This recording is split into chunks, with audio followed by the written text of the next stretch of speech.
대한민국 바이오시밀러 시장을 이끌고 있는 알테오젠이 할로자임의 특허 무효 심판 청구 기사로 좀 주가가 흔들리고 있습니다. 최근에 있었던 2천억 가량의 신주 발행 관련된 기사로 주가가 한번 급락을 했었는데 어찌저찌 회복은 했습니다. 그렇지만 다시 한번 또 추가 급락세를 만들어주면서 알테오젠에 대한, 그리고 대한민국 바이오 시장에 대한 의심들이 하나둘씩 생겨나고 있는데, 이번 알테오젠 관련한 특허 무효 심판 청구에 대한 소송으로 대한민국 바이오 시장 전체가 좀 하락을 하고 있는 모습이거든요.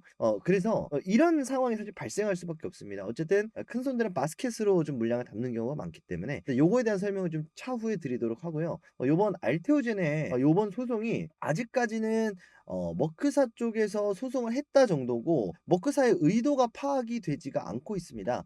이 머크가 이 알테오젠을 공격하려는 의도인 건지 아니면 방어하려는 의도인 건지 이게 명확하지가 않거든요. 사실 이런 부분들 때문에 대한민국 바이오 산업 전반적으로 이 빅파마를 상대로 영업을 하는 게 아니라 빅파마의 갑질을 당할 수도 있는 그런 의구심이 좀 들어서기 시작을 했습니다. 일단 첫 번째로는 왜 이런 의심이 좀 퍼졌는지 내용에 대해서 한번 좀 체크해 보도록 하고요. 그리고 전반적인 바이오 시장, 그리고 트럼프 이제 당선인이죠. 대통령 예정자가 요번에 FDA 국장을 또 새롭게 교체를 하면서 쉽지 않은 흐름이 될 수도 있겠다. 트럼프 내각의 이 수혜 섹터로 뽑혔었던 바이오가 수혜가 아니라 소외 섹터로도 좀 변모될 수 있겠다. 이런 얘기들이 좀 있거든요. 세우젠 한번 좀 체크하면서 추가적인 향후 방향도 한번 보도록 하겠습니다.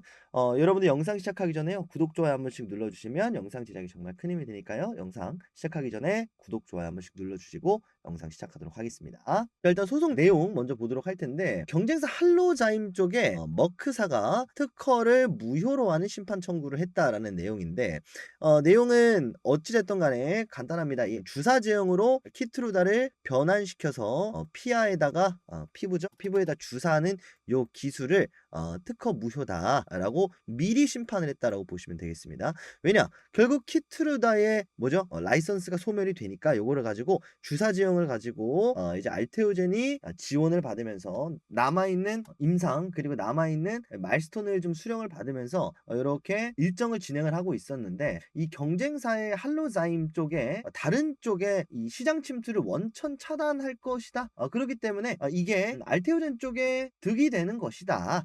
알테오젠이 갑자기 할로자임이 끼어드는 걸 머크가 앞장서서 막아준 거니까 이거는 호재입니다. 이렇게 얘기하는 사람들이 있고요. 이게 첫 번째 호재였을 때의 시나리오입니다. 근데 반대로 이게 악재다라고 얘기하시는 분들은 뭐냐면, 이거를 할로자임 쪽에 특허 무효 심판 청구를 하면 결국 반대로 뭐냐면, 이 특허를 무효시키는 거는 우리가 특허를 가지고 있다라는 얘기가 되잖아요. 그리고 그 특허가 바로 머크사게 되면서 이 알테오젠은 머크와 함께 해야만 앞으로 이 주사제형 키트루다 SE를 전 세계 글로벌 시장 공급망 쪽에 뿌릴 수가 있게 되는 거다. 그러다 보면 지금 당장은 머크사의 투자를 통해서 앞으로 매출 증대를 기대했지만 이 글로벌 빅파마라는 이 덫에 걸려서 단가 후려치기라든지 너네 우리 아니면 못 팔아, 이거 우리 특허야 라는 흐름으로 가게 되면서 상승세가 꺾일 것이다. 이런 내용들이 나오고 있습니다. 그래서 전자냐 후자냐가 굉장히 중요한 상황이고, 어쨌든 이 소송 자체가 굉장히 오래 걸릴 수밖에 없습니다.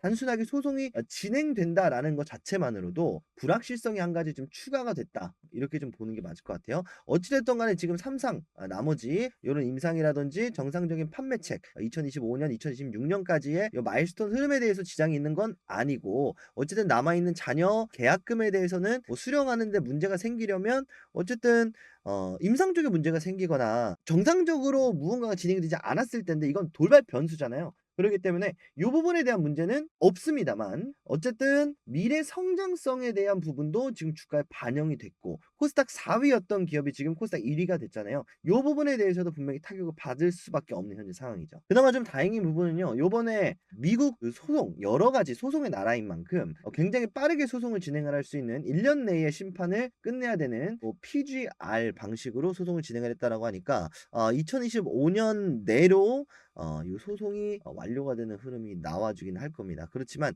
주식시장에서, 그리고 상승하고 있는 종목이 1년 동안의 불확실성을 가진다 간다라는 것 자체만으로 사실 긍정적이다라고 볼 수는 없겠죠. 이렇게 코스닥 1 위를 차지하고 있는 바이오 산업이 흔들리다 보니까 이제 관련된 기술 이전을 좀 추진하고 있는 기업들 뭐 펩트론 같은 경우에도 마찬가지고 뭐 네이처셀 같은 경우에도 미국에서 임상을 진행을 하고 있고 리가켐 바이오 같은 경우에도 좀 유사하게 해외 쪽에 좀 투자를 진행을 하고 있는 상황에서 이제 바이오 섹터가 좀 흔들릴 수밖에 없습니다. 외국인들이 우리나라 시장에 좀 투자를 할 때 그 바스켓 한마디로 바구니죠. 바구니에 바이오를 요렇게 담아서 K바이오를 담아서 기업들을 쇼핑하는 경우가 많은데 대장주가 흔들리면 아무래도 이 안에 있는 뭐 ETF로 사시는 분들도 있을 거고 내지는 이 안에서도 굉장히 많은 ETF가 있으니까 뭐 단순하게 바이오가 아니더라도 비슷한 이렇게 기술 이전 관련된 뭐 ADC 관련된 뭐 요런 기업들의 동반 타격이 사실 올 수밖에 없습니다. 그리고 특히나 미국과 연관돼 있는 기업이기 때문에 다른 기업들의 주가 하락도 의도한 건 아니지만 어쨌든 함께 좀 나오고 있다라는 부분이 있는데 추가적으로 제가 또 어제 영상에서 말씀을 드렸었던 것처럼 이 트럼프 내각의 좀 FDA 임명 건도 이 국장이죠. 이것도 사실 긍정적으로 볼 수는 없습니다. 이 국장 쪽에 이 과잉 치료 반대 의사 마카리를 지명할 것이다 뭐 이런 이야기가 나왔잖아요. 자, 중요한 건 뭐냐면 이 마카리 씨가 이 임상 부분에 있어서 굉장히 안정성을 더 중요합니다. 이 신약을 만드는 데 있어서는 가장 중요한 포인트가 두 가지거든요. 첫 번째로는 안전성입니다. 당연하게도 임상을 하는데 위험하면 안 됩니다. 그리고 안전성이 확보되지 않는다면 허가가 나지 않습니다. 이 허가를 누가 해주냐? FDA에서 해주는 거니까.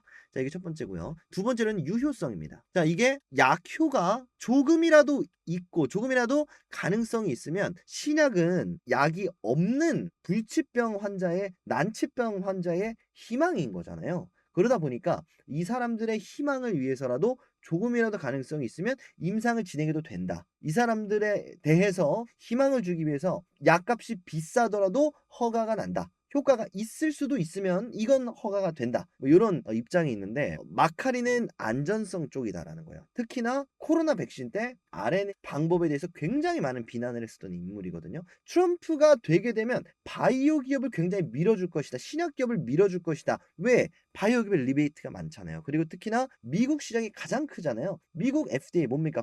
드러그잖아요. 어소시에이션. 미국 식약처입니다. 우리나라 식약처, 미국 식약처. 게임이 다르죠. 미국 쪽은 보험 체계가 제대로 안 돼 있는 만큼 약값이 어마무시합니다. 제약사가 가져가는 돈이 굉장히 많아요. 근데 요런 부분들을 밀어줄 것이다. 특히나 바이오시밀러는 더 밀어줄 것이다라고 했는데 이 부분이 완전히 깨져버린 거죠. 트럼프 리스크가 어떻게 보면 들어온 거죠. 그러다 보니까 이제 앞으로의 변수를 제거하기 위해서 머크 쪽에서도 요거를 좀 선수를 치는 움직임이지 않았나 싶습니다. 사실 알테오젠이 데미지를 입을 이유는 없는데 뭐 펩트론 이제 기술 이전 논의를 하고 있잖아요. 근데 기술 이전 논의를 하는 그 상황이 삼상이기 때문에 그리고 어쨌든 새로운 당뇨병성 신약이 기존에 있잖아요. 그러면 이 후발주자는 기존에 있는 약보다 효과가 좋거나 가격이 저렴하거나 아니면 뭐 투약 횟수가 적은 뭐 이런 유효성이라는 게 있어야 되는데 이런 부분들에 있어서 사실 마카리 지명이 분명히 우리나라 바이오 특히나 이 신약 기업들에 있어서는 좀 데미지가 있다라는 거죠. 특히나 우리나라 대표적으로 또 HLB 리브세라니 또 갑자기 시설 평가에 있어서 긍정적인 흐름이었는데 요 마카리 지명설 이후에 또 주가 급락하는 모습을 보였습니다. 그래서 요런 흐름들 그리고 대한민국 바이오 시장들의 특징 중에 하나가 굉장히 시가총액이 높죠. 물론 글로벌 제약사에 비하면 굉장히 낮은 편이지만 어쨌든 같은 시장 내의 타 기업들에 비해서는 굉장히 시가총액이 높거든요. 왜? 프리미엄이 붙어 있으니까. 요 프리미엄이 감소되게 되는 효과로 바이오 시장 전체가 하락하게 되면서 알테오젠 같은 경우에는 특히나 이 반대 매매 리스크도 분명히 있고요. 어쨌든 40만 원대의 주가를 잡으신 분들은 지금 벌써 이 알테오젠이 30만 원대입니다. 그래서 마이너스 반대 매매가 사실 터져도 이상하지가 않은 주가예요. 일단 고점에서 반대 매매를 했다라고 시정 매매를 했다라고 한다면.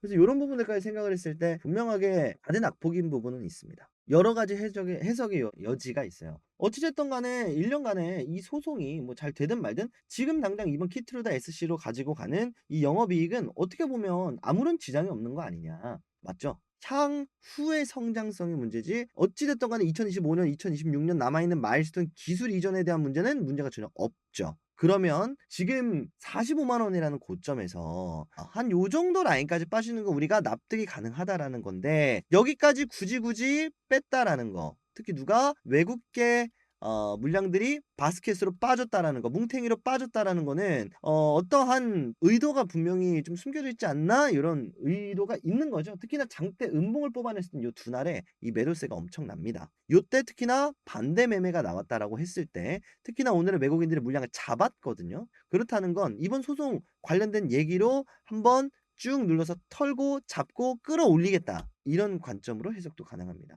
다만 제가 지금 당장 이 알테오전을 사야 됩니다, 말아야 됩니다라고 말씀드리긴 좀 곤란한 부분은 뭐냐면 완전하게 지금 이평선을 이탈을 해 버렸어요. 이탈을 했다라는 것은 장기 추세선은 120 선까지 이탈을 했거든요. 제가 이 우상향하는 종목들을 볼 때 가장 중요한 건 이 120 선이라고 사실 말씀을 드렸습니다. 이 120 선 오히려 터치를 할 때마다 잡아가면 기회일 만큼 사실 기회를 잘 안 주거든요. 정말 오랜 기간 동안에 120 선을 오랜만에 터치를 했는데 반등하지 못하고 무너졌습니다. 아무런 지금 방어선의 역할을 못 했다라는 거거든요. 지금 보시면 이 60 선이 초록색 선이에요. 60 선에 닿을 때마다 반등해 줬었던 알테오젠이 이번에는 버티지 못했다라는 거. 하방 압력이 생각보다 좀 클 수도 있다라는 겁니다. 왜? 당장에 알테오젠이 내일 모레 주가가 상승할 기업은 아니거든요. 왜? 남아있는 일정이 있으니까. 이제 소송 들어갔고 키트루다 SC 관련한 내용들이 마일스톤 관련해서 이제 임상이라든지 뭐 추가 계약이라든지 이런 부분들이 분명히 시간이 걸리잖아요. 그리고 12월에 당장 이제 또 FFC에서 이 금리 인하 수혜주도 바이오 업종이지 않습니까? 금리가 인하되게 됐을 때 공격적으로 투자가 가능하니까. 그런데 요것도 동결되거나 오히려 인상될 수도 있다는 얘기가 나오고 있기도 합니다. 물론 금리가 인상될 거라고 보지는 않습니다만 어쨌든 이런 부분들도 분명히 지금 투자 심리를 위축시키고 있기 때문에 요 12월 까지는 그리고 내년까지는 뭐 하방 압력이 얼마나 나오는지를 좀 볼 필요는 있을 것 같아요. 어쨌든 상승하는데 굉장히 오랜 시간이 걸렸는데 단기간으로 눌렀다는 거는 정말 아무 무슨 의도 없이 이랬다라는 건 말이 안 되고요. 아래에서 받겠다는 의도가 있었다라든지 아니면 내가 모르는 어떠한 돌발 악재가 있으니까 내가 손실 보는 거를 감수하면서 던졌다라든지 요렇게 봐야 되죠. 왜냐? 결국은 내가 매도를 할 거면 이 거래량이 터져 있는 구간에서 그냥 천천히 횡보시키면서 물량을 털면 되는데 굳이 이렇게 하방으로 내리꽂을 이유가 전혀 없거든요. 그리고 내리꽂은 친구들이 바로 외국인들이니까. 요 부분 좀 신경을 써야 될 것 같고 그 부분이 일단 120선 먼저 반드시 좀 체크를 해 봐야 되지 않을까. 120선 회복이 가장 우선이지 않을까. 이 추세 속에 추세를 이탈했으면 이 열차가 달리는데 열차가 이 철로를 이탈을 했으면 다시 들어오는 걸 확인을 하고 좀 대응을 해야 되는 그런 시기지 않나 싶습니다. 물론 지금 트럼프가 아직 집권도 안 했고 새로운 또 FDA 국장이 들어간다라는 거는 굉장히 시장의 불확실성일 수밖에 없습니다. 이러한 소송 문제로 주가가 굉장히 많이 흔들리는 모습도 보이고 있고 특히나 이 코스닥 1위라는 그 타이틀을요. 지금 알테오젠이 15조 5천억 정도 됩니다. 시가총액이. 근데 에코프로 BM이 2등이죠. 13조 2,400억 정도가 되는데 에코프로필 조금만 올라오고 알테오젠이 조금만 더 내려가면 사실 뒤바뀌는 흐름이거든요. 알테오젠이 폭발적인 상승을 보여줬었던 그 시점이 요렇게 상승을 만들어주던 시기가 에코프로비엠이 내려오던 시기와 사실 똑같아요. 골든크로스를 만들어주면서 1위를 차지하면서 상승을 만들어 갔는데 반대로 이번엔 데드크로스로서 인식들이 코스닥 1위 기업도 이렇게 휘청이나? 이렇게 장대 음봉이 나올 수가 있나? 그것도 2거래일 연속으로 요런 의심들이 한두 번씩 쌓이게 되면 결국은 이제 추가 하락에 대한 이 공포감이 분명히 있을 수밖에 없거든요. 최근 들어서 또 외국인들의 수급세가 상당히 많이 빠져나가는 모습이고 특히나 기관들의 매도세도 상당합니다. 아무래도 이 반대 매매라든지 이런 비싼 가격에 사실 사줄 이유가 없는 구간이에요. 냉정하게 말씀을 드려서. 다음 일정 전에 사는 게 좀 더 합리적일 수 있으니까요. 결국은 알테오진 남아있는 일정 뭐죠? 이 남아있는 삼상 그리고 남아있는 계약 해서 그 일정 전인 그리고 12월에 또 금리 인하 리스크도 있기 때문에 지금 싸다. 싼 거 맞는데요. 더 싸질 수도 있고. 그쵸? 언제까지 내려가는지 우리가 알 수가 없습니다. 그리고 특히나 더 나아가서 바이오의 인식이 안 좋아지고 있어요. 요 부분이 해소되는 게 가장 먼저다. 이렇게 좀 말씀을 드리고 싶으니까 일단 뭐 제가 말씀드릴 수 있는 부분은 일단 요 소송에 대한 악재는 분명히 과도한 낙폭이 맞습니다만 이 낙폭이 어디까지 진정이 될지. 자, 그럼 우리가 세울 수 있는 거는 요 바닥을 잡으려고 한다라고 하시는 분들은 좀 신중하게 바이오 더 나아가서 금리나 이런 부분 좀 체크를 하셔야 될 것 같고요. 그게 아니다. 난 지금 싼 것 같은데라고 하시는 분들도 충분히 나눠서 쪼개서 진입을 하시는 게, 그리고 특히나 바이오 기업을 상대하는 하나의 좀 투자 포인트, 제 1 원칙이 되지 않겠나 싶습니다. 2 원칙은 역시나 1 원칙을 절대 잊지 않는 것. 그래서 바이오 종목들, 그리고 바이오 시밀러, 특히나 성장성이 분명히 있는, 돈을 잘 버는 바이오이기 때문에 여전히 메리트가 있는 건 맞는데, 결국은 하락 추세로 완전하게 전환을 했다라고 보는 게 맞거든요. 모든 추세를 이탈했으니까 이 추세가 과연 어떻게 되는지를 지켜보시고 좀 대응하시는 걸 말씀을 드려보도록 하겠습니다. 저는 오늘 여기서 인사드리고요. 요렇게 주중에 한 주 만에 거의 3분의 1 가까이 좀 주가가 빠진 상황입니다. 많이들 놀라셨을 것 같고 당연히 놀랄 수밖에 없는 상황이지만, 우리가 어떤 상황인지 알고 쪼끔만 더 침착하게 미래를 그려 나갈 수 있는 우리 현명한 구독자 여러분들 되셨으면 좋겠습니다. 저도 추가적인 소식이 나오면 영상에서 다루든 뭐 여러분들과 소통을 하든 해서 재빠르게 전달해 드리도록 할 테니까, 여러분들 쪼금만 마음 가라앉히시고, 남아 있는 또 주식 생활 뭐 하루만 하고 말 거 아니잖아요. 이제 앞으로의 주식 생활하는 데 있어서 좀 계획을 한번 좀 세워 볼 수 있는 고런 시기가 되셨으면 어떨까 싶습니다. 그럼 오늘 여기서 인사드리고 다음 시간에도 좋은 영상으로 인사드리도록 할 테니까요. 구독, 좋아요 안 눌러 주신 분들은 구독, 좋아요 한 번씩 눌러 주시고, 저 오늘 여기서 인사드리도록 하겠습니다. 감사합니다.